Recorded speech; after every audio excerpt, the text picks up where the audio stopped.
In 1997, Apple was dying, not struggling, not slowing down, dying. The company had less than 90 days of cash left, and many believed Apple would disappear forever. Yes, the same Apple that makes iPhones was once on the edge of collapse. So what went wrong, and how did it survive? To understand that, we need to go back. Apple started in 1976 inside a garage. Two young men, Steve Jobs and Steve Wozniak. They weren't just building computers, they were building a movement. And for a while, it worked. The Apple II became a massive success. Money poured in, the company exploded. Then came the Macintosh, a revolutionary computer. Beautiful design, a graphical interface, a mouse, things no one had seen before. Apple looked unstoppable, but success created problems. Steve Jobs was brilliant, but he was also intense, demanding, aggressive, difficult. Inside Apple, power struggles began, and in 1985, the unthinkable happened. Steve Jobs was forced out from his own company, and that's when Apple began to drift.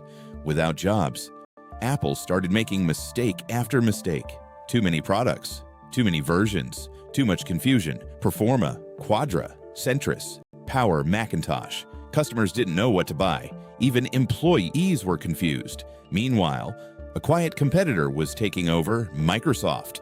Windows computers were cheaper, software support was better, and businesses loved them. Apple's market share started collapsing. Sales dropped, losses grew, and by the mid-90s, Apple was bleeding money.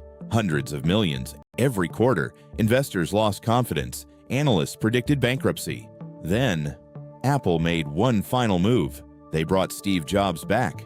At first, only as an advisor, but very quickly, he took control, and his first move, he started killing products ruthlessly. He reduced dozens of product lines to just 4. That's it. Desktop, laptop, consumer, professional, simple, clear, focused.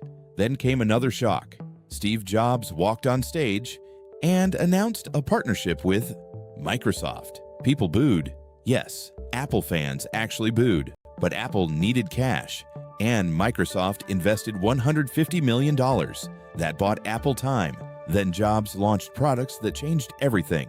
The iMac, beautiful, simple, different. And people loved it. Sales exploded, confidence returned, Apple survived. Then came the iPod, then the iPhone, then the iPad. And the dying company became one of the most valuable companies in history. Apple didn't survive because of luck. It survived because of focus, because of leadership, and because one founder came back at exactly the right time. Sometimes, the biggest comeback stories begin at the edge of collapse.